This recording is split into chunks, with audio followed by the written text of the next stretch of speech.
Hello everyone, Sharanu Sharanarthigalu. So welcome to Sri Basava Public School, Ilkal. In last period, we have started that new chapter in physics, that is gravitation. We have discussed the points are in the previous class. Those are gravitation or gravitational force, and we have started that Kepler planetary motion or laws of Kepler planetary motion.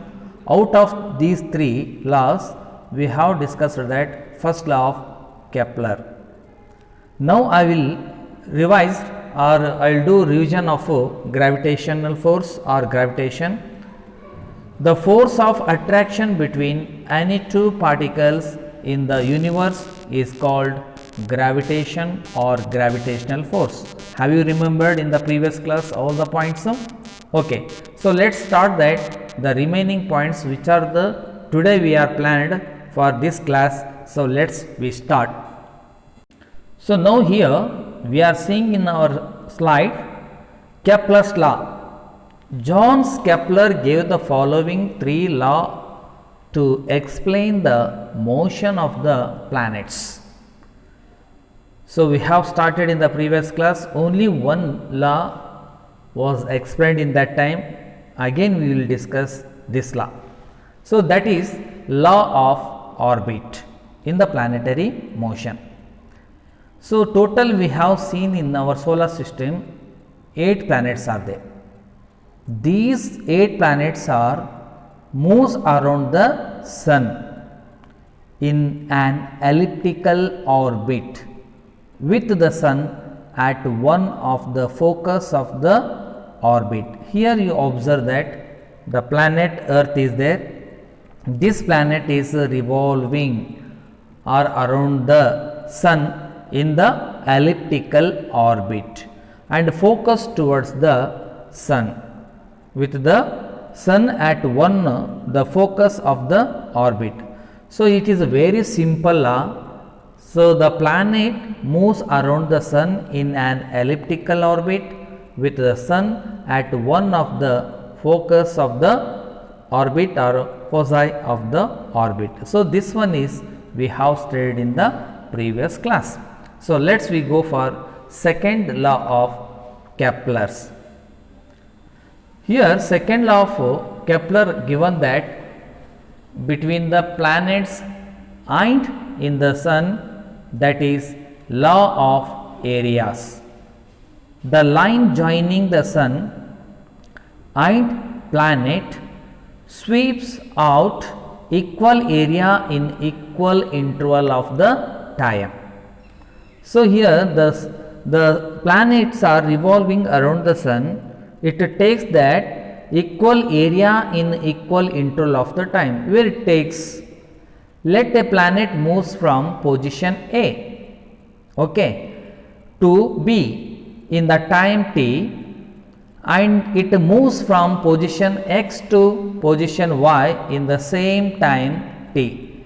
According to the Kepler second law, area, that is S is equal to, or area AB is equal to area X and Y. So these two area is covers that equal area in equal interval of the time. So this one we can see in our slides by using of some animation pictures. So you can understanding very easily all these three laws.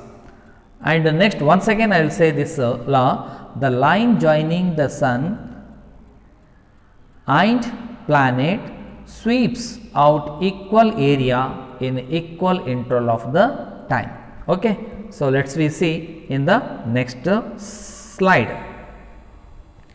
So law of period, here the square of time taken by a planet A to complete a revolution around the sun is directly proportional to the cube of same major axis of the elliptical orbit.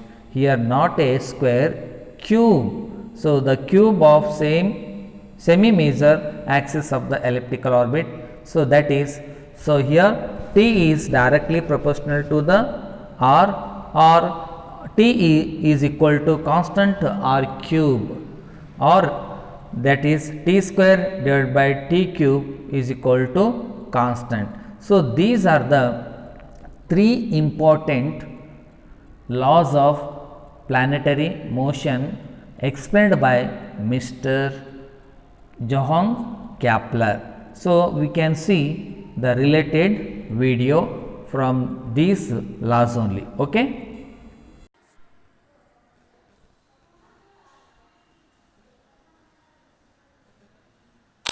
Kepler's law of planetary motion. Kepler's first law. The orbits of the planets are ellipses with the sun at one focus of the ellipse. There is no object at the other focus of the planet's orbit. The semi-major axis A of an orbit is the average distance between the planet and the sun. As a planet travels in its elliptical orbit, its distance from the sun and speed vary. A planet moves most rapidly when it is nearest the sun or at perihelion. A planet moves more slowly when it is the farthest from the sun or at aphelion. Kepler's second law. The line joining the planet to the sun sweeps out equal areas in equal times as the planet travels around the ellipse. This is also known as the law of equal areas. Suppose a planet takes 1 day to travel from point A to B. During this day, an imaginary line from the sun to the planet will sweep out an area. The same area will be swept every day. Here, the areas A1 and A2 are equal and the time T1 and T2 are also equal. Kepler's third law. The ratio of the squares of the revolutionary periods for two planets is equal to the ratio of the cubes of their semi-major axis. T square is directly proportional to R cube. So, T square by R cube is equal to Kepler's constant. Recapitulation. Kepler's law of planetary motion. Okay children, now we will discuss universal law of gravitation. So according to this law, the force of attraction between two particles or two bodies is directly proportional to the product of their masses and inversely proportional to the square of the distance between these particles or bodies. So here this one explained by Mr. Isaac Newton. So in the universe we have observed that or we have stated that the two particles are attracted by each other a force. That force is known as what you call gravitational force or gravitation. So here we are discussing that universal law of the gravitation. So according to this law, we know that the force of attraction between that how many here? Two particles or two bodies. How they are attracted? Directly proportional to the product of their masses, and inversely proportional to the square of the distance between the particle or bodies. So let's we discuss with one example in the next slide. You see relation between gravitation force between two bodies and the distance between them. So already we know that what is the universal law of the gravitation. Here you see the force of attraction between the two particles or two bodies is directly proportional to the product of their masses and inversely proportional to the square of distance between these particles or bodies. So let's we see that here. Consider two bodies are there. Those are the A and B. So having masses m1 and m2 respectively. So let distance between them be r, or we can use that d also. So here we know that F1 is equal to F2 is equal to G m1 into m2 divided by r square, otherwise d square. So according to the law of gravitation, the force of attraction F or force of the gravitation between these bodies is directly proportional to the product of their masses. masses. Okay, so you remember. And next, inversely proportional to the square of the distance between them. So here two objects or two bodies are there, or two particles are there. So m1 and m2, these are having the different masses. Okay, and even though the attraction force between these two particles or this body due to the gravitation only, so then we can say that directly proportional to their masses. Okay, next, first one, the product of masses of the bodies, that is directly proportional. F is directly proportional to the m1 and m2, and in the second point, inversely proportional to the square of distance between the bodies, that is the F is inversely proportional to the 1 by r square, otherwise 1 by d square. So combining these two equation 1 and 2, then what we can get? So F is the common factor, is directly or inversely proportional to the m1 into m2 divided by d square, otherwise r square. Therefore we can alpha sign we removed, means we can get it a constant value. F is equal to g integer or g into m1 into m2 divided by r square, otherwise d square. So g is the constant and is known as a universal gravitation constant. Okay, so the remaining points we will discussing along with the videos, then we can understanding very easily. Okay, fine. We saw that the gravitational force is the attractive force between any two objects with non-zero mass separated by a distance. So does the apple fall towards the earth, or does the earth move towards the apple, or do both move towards each other? It's actually simple logic. This is the earth, and say this minuscule object is an apple. Based on what we learnt about the gravitational force, both apply an equal force to attract the other object towards itself.